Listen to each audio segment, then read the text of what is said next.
संविधान पर बहस के दौरान कांग्रेस सांसद प्रियंका गांधी ने केंद्र सरकार पर कटाक्ष किया। उन्होंने कहा कि संविधान में अधिकार उठाने की क्षमता दी, इससे हर किसी को अधिकार दिया कि वो सरकार बना भी सकती हैं और गिरा भी सकती हैं। आज सत्ता में बैठे लोग अतीत की बात करते हैं, ये वर्तमान की बात क्यों नहीं करते? क्या सारी जिम्मेदारी नेहरू की है? आज संसद में बैठे हुए सत्ता पक्ष के मेरे साथी ज्यादा से ज्यादा अतीत की बातें करते हैं। 1921 में क्या हुआ, कब हुआ, नेहरू जी ने क्या किया? अरे वर्तमान की बात करिए, देश को बताइए आप क्या कर रहे हैं, आपकी जिम्मेदारी क्या है? कि सारी जिम्मेदारी जवाहरलाल नेहरू की है।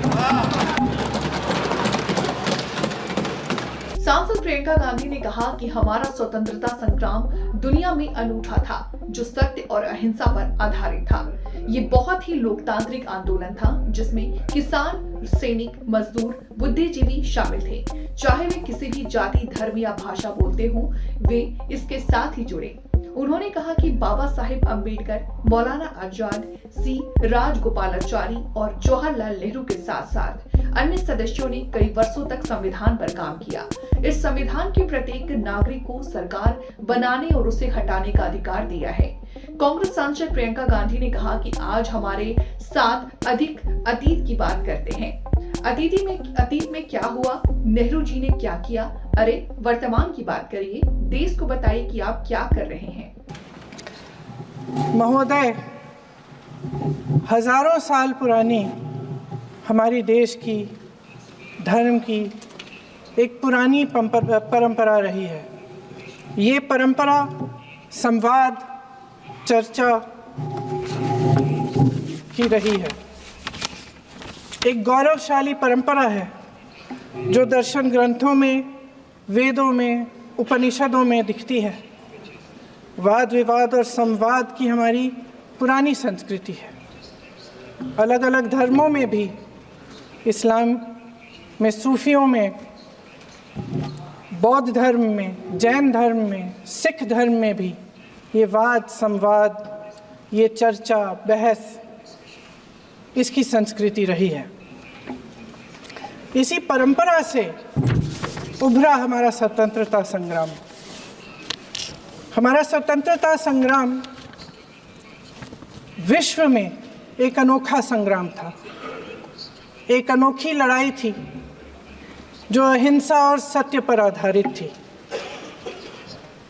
ये वाद संवाद की जो परंपरा है, इसको इस संग्राम ने आगे कैसे बढ़ाया? क्योंकि ये जो संग्राम था, ये जो लड़ाई थी हमारी आज़ादी के लिए, एक बेहद लोकतांत्रिक लड़ाई थी। इसमें देश के किसान, देश के जवान, देश के मजदूर, देश के अधिवक्ता, देश के बुद्धिजीवी, चाहे किसी भी जाति के हों, चाहे किसी भी धर्म के हों, चाहे किसी भी भाषा को बोलते हों, सब इस स्वतंत्रता संग्राम में शामिल हुए। सब ने हमारे देश की आज़ादी की लड़ाई लड़ी।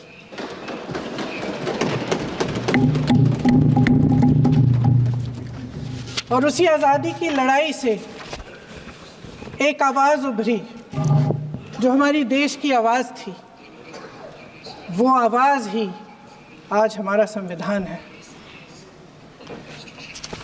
साहस की आवाज़ थी, हमारी आज़ादी की आवाज़ थी, और उसी की गूंज ने हमारे संविधान को लिखा और बनाया। ये सिर्फ एक दस्तावेज नहीं है। बाबा साहेब अम्बेडकर,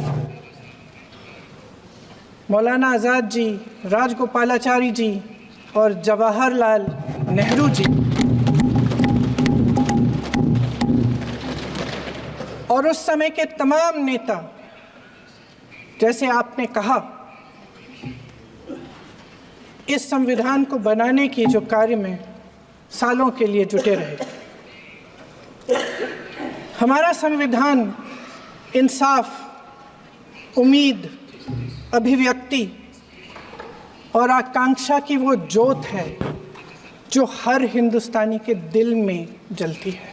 आपकी जिम्मेदारी है, सारी जिम्मेदारी जवाहरलाल नेहरू की है क्या? उन्होंने कहा कि आज संसद में बैठी सरकार में बेरोजगारी और महंगाई से जूझ रही जनता को राहत नहीं मिल पा रही है। कृषि कानून भी उद्योगपतियों के लिए बनाए जा रहे हैं। आज इस देश का किसान भगवान भरोसे है। जितने भी कानून बने हैं वो बड़े बड़े उद्योगपतियों के लिए बन रहे हैं। हिमाचल में सब किसान रो रहे हैं क्योंकि एक व्यक्ति के लिए सब बदलने लगा है। अध्यक्ष महोदय जी, ये सरकार आर्थिक न्याय का सुरक्षा कवच तोड़ रही है। आज संसद में बैठी ये सरकार बेरोजगारी और महंगाई से जूझ रही हमारी जनता को क्या राहत दे रही है। कृषि के कानून भी बड़े बड़े उद्योगपतियों के लिए बन रहे हैं। सही एमएसपी को छोड़िए, डीएपी तक नहीं मिल रहा है।